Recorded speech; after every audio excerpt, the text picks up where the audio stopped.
চলো দেখা যাক বন্ধুরা, আজ তোমার মনের মানুষ কোন এনার্জিতে আছে। দুটো কার্ড উঠে এসেছে, লেটস সি কি কি কার্ড আসলো। ওকে,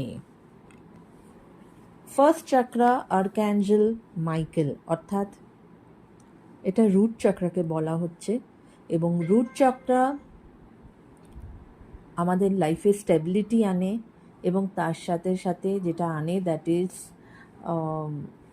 মানে কি বলবো,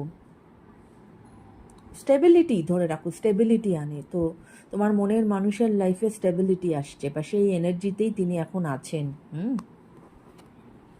অ্যান্ড সেকেন্ড চক্রা আর্ক্যাঞ্জেল এরিয়েল, অর্থাৎ এটা কিন্তু সেকেন্ড চক্রা অর্থাৎ হচ্ছে সেক্রাল চক্রাকে বলা হচ্ছে।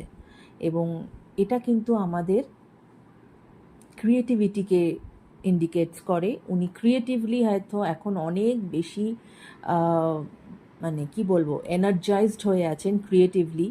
এবং তার সাথে সাথে এটা কিন্তু ইন্টিমেসিকেও ইন্ডিকেট করে। হয়তো এখন উনি ওনার যিনি প্রিয় মনের মানুষ তার সাথে অনেক বেশি করে ইন্টিমেট হতে চাইছেন।